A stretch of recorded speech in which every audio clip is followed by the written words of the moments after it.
Baiklah, kita mulai. Assalamualaikum warahmatullahi wabarakatuh. Ya, siswa sekalian, kita masuk bab yang kedua ya, yaitu tentang inti atom dan radioaktivitas ya. Jadi aspek kajian kita yaitu inti atom, kemudian radioaktivitas dan reaksi inti. Jadi itu. Kemudian nanti yang kita pelajari pertama itu tentang inti atom, yaitu pengertian nuklida ya. Pengertian nuklida, kemudian nukleon, defek massa ya. Energi ikat inti, isotop, kestabilan inti. Nah, ini yang pertama. Kemudian radioaktivitas, ini yang kita pelajari adalah radiasi partikel radiasi, kemudian radioisotop, aktivitas radiasi waktu paruh. Kemudian reaksi inti itu ada ini ya. Baiklah, kita mulai. Ini saya menggunakan modul yang saya bagikan yang dari pemerintah ya. Ini supaya sama, saya ambil aja di sini ya. Jadi langsung ke materi yang di sini ya. Langsung ya. Nah, ini kita lihat dari uraian materinya. Kali ini kalian akan mendalami alam mikroskopik yang sangat kecil dan sulit untuk diamati, yaitu tentang fisika inti atau fisika nuklir ya. Mendiskusikan nuklir tidak bisa pada informasi bahaya dan dampak buruknya saja, tapi kita harus juga seimbang ya. Kita harus bisa melihat manfaatnya ya. Nah, ini ilustrasi dari inti atom ya. Inti atom itu terdiri atas apa saja ya? Atas neutron yang netral, kemudian proton dan elektron yang mengorbit. Nah, begitu. Kemudian nuklida, pengertian nuklida dan nukleon ya. Nuklida adalah istilah penamaan dari inti atom ya. Inti atom atau nuklida tersusun atas proton dan neutron yang jaraknya saling berdekatan. Proton adalah partikel penyusun nuklida yang bermuatan listrik positif ya. Dan neutron adalah partikel penyusun yang tidak bermuatan atau netral. Sebagai contoh ya, misalnya kalium. Kalium misalnya tertulis di 19 yang bawah, yang atas 39 ya. Itu notarisnya seperti ini ya. Pengertiannya apa? 19 itu nomor atom. Nomor atom berarti terdiri atas 19 proton dan 19 elektron. Kemudian 39 itu adalah nomor massa. Nomor massa itu adalah jumlah proton dan neutron. Ya. Jadi kalau di sini kita bisa melihat jumlah neutronnya 20 dari mana? 20 itu dari 39 min 19, begitu ya. Ya, ini. Silakan yang bertanya itu komentar di ini ya. Di live chat itu ya. Di sebelah kanan itu atau di kolom komentar nanti akan muncul ya. Lihat.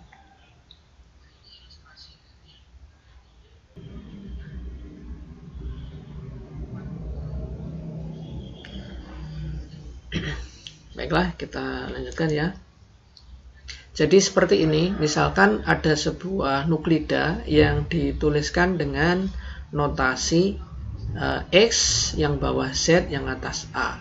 X itu adalah nama nuklidanya, kemudian Z adalah nomor atom atau itu menyatakan jumlah proton, dan A adalah nomor massa yang menyatakan jumlah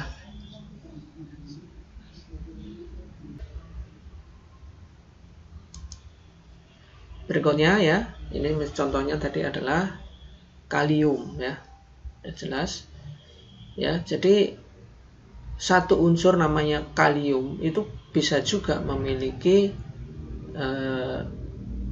jumlah jumlah neutron yang berbeda. Ya. Sekarang ini, bisakah kamu menuliskan nama nuklida, jumlah nukleon, jumlah proton, dan neutron untuk ini C itu karbon ya, karbon 6 dan 13 ya. Berarti maksudnya apa itu? Nomor atomnya 6 berarti jumlah protonnya 6 dan nomor masanya 13 berarti menyatakan jumlah proton dan jumlah neutron. Nah ini contoh ada di sini ya. Untuk yang ini 13 itu terdiri dari 6 proton dan 7 proton. Jadi gampangnya gitu gini. 6 itu menyatakan jumlah proton. Ya, 6 jumlah proton. Berarti neutronnya berapa? Ya 13 dikurang 6, 7 itu menyatakan jumlah neutron. Kalau untuk yang natrium itu yang 11 itu menyatakan jumlah proton. Lah neutronnya berapa? Neutronnya adalah 23 min 11 begitu. Kemudian ini defek massa. Ya, sekarang ada pertanyaan ya. Pada pelajaran tentang elektrostatika itu sudah diajarkan bahwa muatan yang sejenis itu tolak menolak. Yang menjadi pertanyaan itu, kenapa proton dan proton sama-sama proton itu kan sama-sama positif? Mengapa dia itu tidak saling tolak menolak tapi justru bisa berkumpul dalam satu kesatuan yang namanya inti? Kenapa ini tidak tercerai-berai ya? Tidak saling menolak ya? Kan muatan yang sejenis tolak menolak. Kalau nempel itu malah jaraknya 0. Kekuatan kalau menurut rumus itu kan tak terhingga. Ya karena jaraknya 0 dibagi 0 kan tak terhingga. Kenapa ini bisa ngumpul begini ya? Ini kenyataannya saya tidak bisa menjelaskan itu posisinya itu seberapa dekatnya, itu sebenarnya bisa di fisika lanjutannya. Kenapa ini bisa berkumpul begitu ya? Nih, bagaimana proton-proton saling berdekatan, padahal muatan positif seharusnya terjadi tolak menolak akibat gaya elektrostatik atau gaya Coulomb yang kita pelajari pada semester yang lalu ya. Pada semester yang lalu. Nah, kenapa itu bisa begitu ya? Nah, fisikawan meyakini ada energi besar ya, ada energi besar yang mampu mengikat nukleon dalam inti sehingga mampu menahan gaya tolak elektrostatik. Nah, gitu ya. Ini kalau ini saya buat di sini. Ada energi besar yang mampu mengikat nukleon dalam inti ya, gitu ya. Ini supaya tidak storing, ini saya kecilkan dulu. Nah ini ya, jadi itu ada energi besar yang mampu mengikat energi nukleon dalam inti sehingga mampu menahan gaya tolak elektrostatik ya. Energi besar yang mengikat nukleon itu namanya energi ikat inti ya.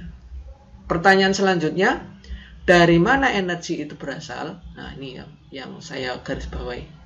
Dari mana energi itu berasal ya. Nah ini penjelasannya, perbedaan massa itu ya, ini terjadinya ini dari sini. Ternyata data menunjukkan bahwa ada perbedaan nih, ada perbedaan jumlah massa inti dibanding dengan jumlah massa keseluruhan nukleon. Nah itu kan aneh ya, kalau di akal-akal kayaknya ini. Jadi inti satu geluntung gitu ya, kata satu geluntung misalnya A, tapi kalau jumlahnya dari partikel-partikel dijumlahkan, misalnya jumlah protonnya berapa, jumlah neutronnya berapa, dijumlah semuanya dengan massa inti ya, itu ternyata beda, itu ada selisih. Nah selisih atau kehilangan massa itu yang disebut dengan massa yang hilang atau defek massa. Nah, itu atau defek massa. Selanjutnya massa yang hilang itu berubah menjadi energi ketika nuklida itu berbentuk nukleon yang bergabung. Nah, contohnya ini contoh atau ilustrasi beberapa massa yang hilang, seperti nuklida hidrogen ini, massa protonnya sekian, massa neutronnya sekian. Ya. Jadi kalau dijumlah berapa? Ini berarti protonnya 1, neutronnya 1, dijumlah ini. 2,0141 SMA. SMA itu satuan massa atom ya. Kemudian jumlah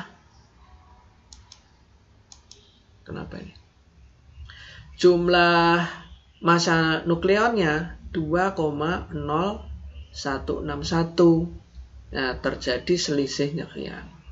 Ini namanya defect massanya. Nah, defect massanya itu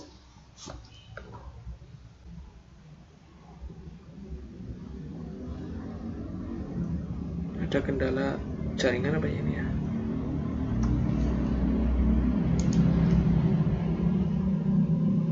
Nah, sudah connect kembali. Saya lanjutkan.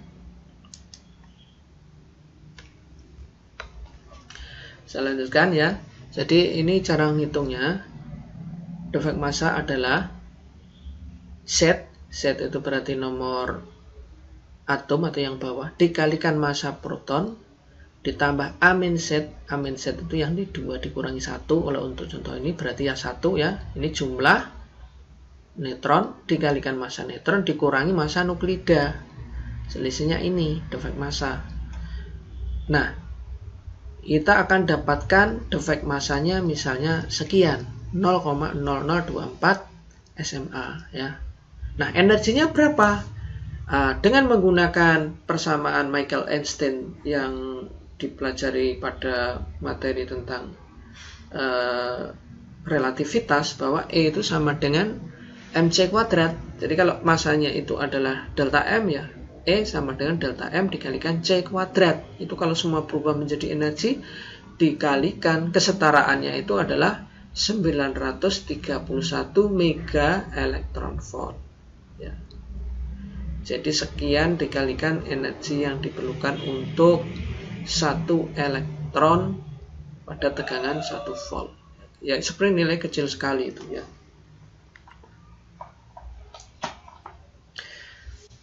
Nah, energi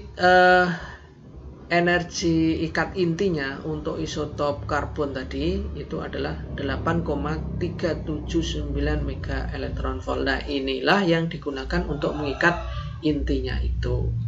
Silakan kalau ada pertanyaan komentar di chat ya. Dikomentarkan di situ ya.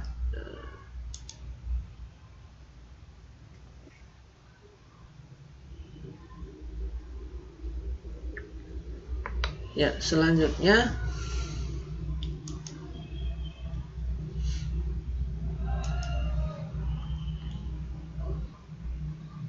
seberapa besar energi yang nilainya 8,379 mega elektron volt itu ya? Bukankah informasi energi nuklir itu besar? Ya, betul sekali energi nuklir itu besar ya. Jika Anda mengubahnya menjadi energi lain, energi listrik besar sekali. Coba kamu pikirkan, karbon dalam istilah sains itu antara lain adalah arang. 12 gram arang atau dinyatakan dalam 1 mol memiliki 6,02 kali 10⁻23 inti atom ya, mendapatkan energi yang sekian ya. Yaitu kalau semuanya berubah menjadi energi ya. Nilai yang ini tadi 8.379 mega elektron volt itu kalau dikalikan 1,6 kali 10 pangkat min 13 ini sebentar, kok min 13 ini salah ngetik ini mestinya. 1 elektron volt itu 1,6 kali 10 pangkat min 19 ya, min 19 joule. Yaitu, jadi ini nanti dipelajari lagi kalau nanti pas pembahasan soalnya. Saya nggak ngitung ya, jadi nanti ini salah ini 1,6 kali 10 pangkat min karena sama dengan muatan elektron. Muatan elektron itu 1,6 kali 10 pangkat min 19 muatannya.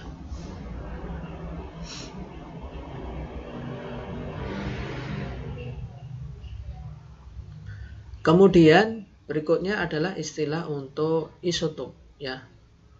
Untuk isotop seperti ini. Isotop itu apa sih?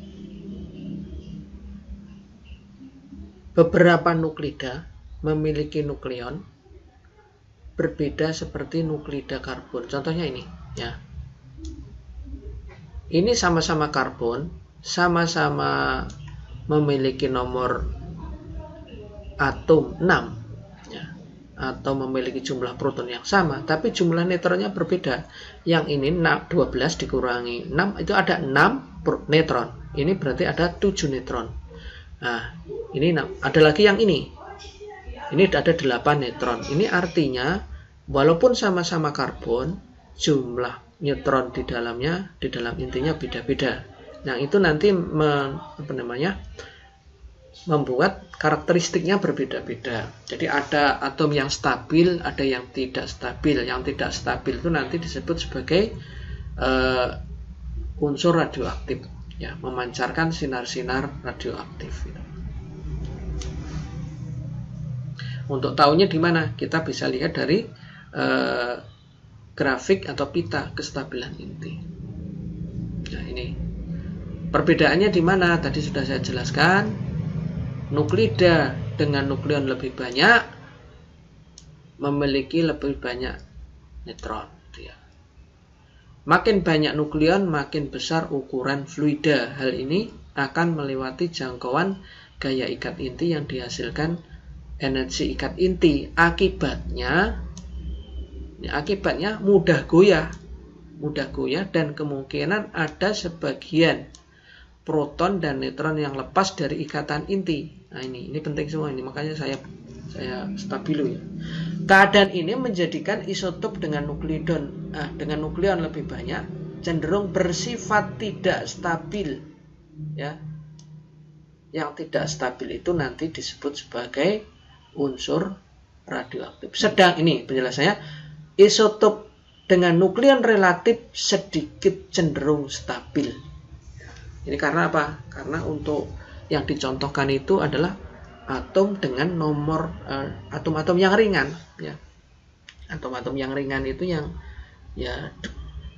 rendah 6 itu masih ringan. Kalau yang berat itu ya seperti misalnya 70 ya 80 itu sudah yang atom-atom yang berat. Nah, ini lanjut ke pita kestabilan inti. Ya, tadi sudah dijelaskan di sini ya. Jadi di sini ada yang tidak seimbang ya, antara gaya ikat inti dengan banyaknya neutron yang ada di dalam inti. Akibatnya gaya ikatnya itu tidak balance ya, jadi goyah sehingga dia memancarkan sinar-sinar radioaktif. Nah, itu yang menyebabkan nanti ada unsur yang stabil dan tidak stabil ya. Ini perbandingan isotop tadi, ada yang menyebabkan isotop stabil, ini salah ngetik, dan tidak stabil ya. Penjelasannya ya, jadi ini secara sederhana isotop dengan jumlah neutron sedikit berukuran kecil akan lebih stabil. Nah, ini coba ini saya garis bawahi di sini, saya stabilo ya. Isotop dengan nukleon sedikit berukuran kecil akan lebih stabil karena semua nukleon dalam jangkauan gaya inti. Jadi kalau gaya intinya tertentu, jumlah yang di cover itu tertentu kan.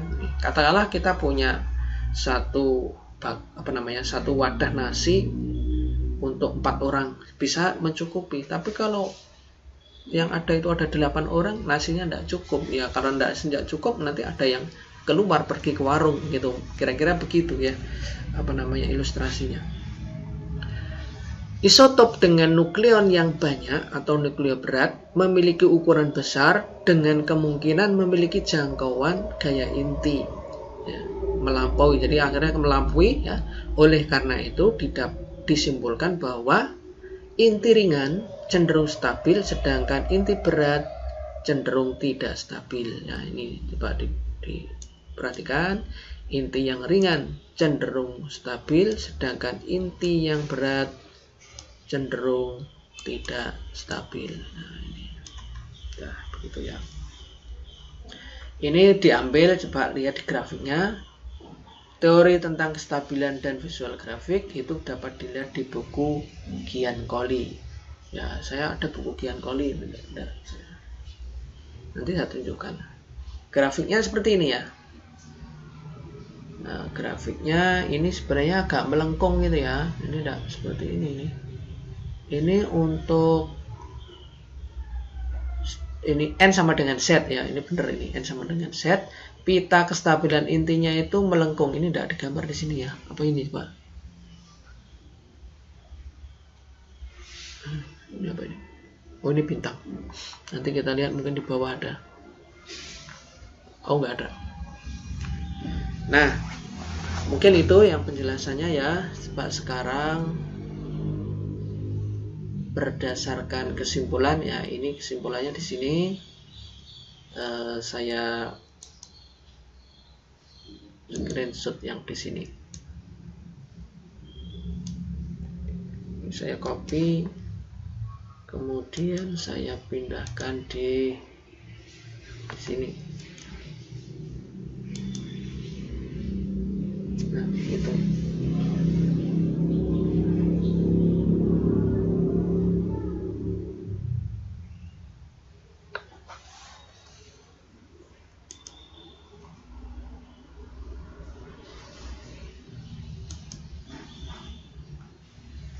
Mungkin itu. Kemudian untuk latihan soalnya tidak usah banyak-banyak ya. Ini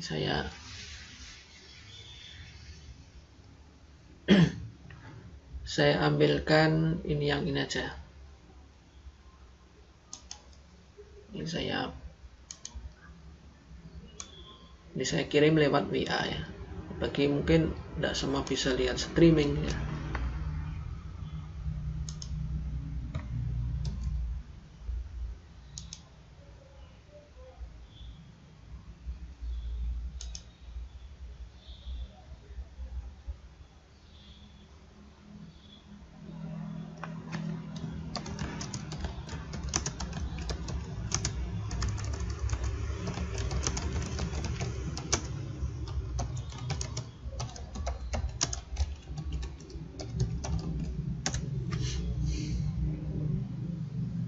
Ini saya jawab bentar.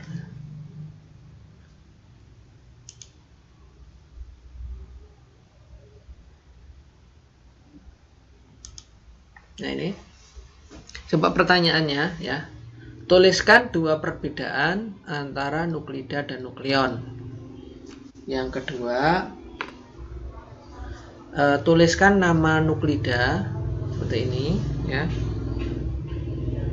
Nama nuklida, kemudian jumlah nukleon, jumlah proton, jumlah neutron untuk nuklida di bawah ini. Yang ini ya. Yang ini. Kemudian ini ada dua ya. Ini apa, Fe itu apa, jadi nanti di kimia kan ada ya. Bisa lihat di tabel periodik ya. Kemudian nomor 3 ini yang ditanyakan adalah hitung defek massa delta M tadi. Delta M rumusnya apa? Jumlah proton dikalikan massa proton ditambah jumlah neutron dikalikan massa neutron dikurangi massa inti. Nah, akan ketemu. Jadi patokannya ini massa protonnya ini tetapan ya. Dapatnya dari mana ini? Dapatnya dari empiris, dari para ahli fisika yang melakukan percobaannya. Ini juga nama massa neutronnya sekian. Kalau massa inti bergantung pada jenis nuklidanya. Ini untuk N itu apa, U itu apa di sini ya. Silakan dicoba. Mungkin ini yang penting ya sebelum kita berlanjut. Mengapa isotop dengan nukleon lebih banyak cenderung tidak stabil? Nanti tolong dijelaskan di modul ada ya. Ya, mungkin itu yang dapat saya sampaikan ya. Streamingnya cukup sekian ya. Saya akhiri sampai di sini ya. Kalau ada pertanyaan silakan ditanyakan ya. Jadi ini maaf nanti kalau ada berbagai macam kendala tidak jelas ya, karena ini adalah pengalaman streaming saya yang pertama ya, dengan kelas ini salah, ini harusnya 12 MIPA 3 ya, begitu ya. Terima kasih atas perhatiannya bagi yang sudah sempat menengok di live streaming ini. Semoga kedepannya kita bisa punya inovasi untuk berbagai cara untuk meningkatkan pembelajaran kita. Mengingat ini akan diperpanjang lagi ya. Ada edaran lagi bahwa PJJ ini diperpanjang lagi sampai beberapa hari ya, 15 hari ke depan ya. Kita nggak tahu sampai kapan kondisi ini akan tetap terjadi dengan pembelajaran jauh seperti ini ya. Karena saya yakin tidak semua bisa mengikuti ini karena berbagai macam kendala yang ada. Misalnya perangkat, kemudian kuota, kemudian juga jaringan, itu banyak sekali masalahnya. Tapi kita diajarkan untuk jadi orang itu jangan mengeluh ya. Kita harus pandai-pandai bagaimana mensiasati berbagai situasi yang tidak mengenakan ini. Toh bukan kita saja, banyak yang semua aspek kehidupan itu terpukul dengan adanya pandemi seperti ini. Dari sisi ekonomi juga sulit ya. Nah, mungkin itu saya tutup ya. Nanti diskusinya dilanjutkan di WhatsApp. Terima kasih atas perhatiannya ya. Mohon maaf atas segala kekurangan. Saya akhiri. Wassalamualaikum warahmatullahi wabarakatuh.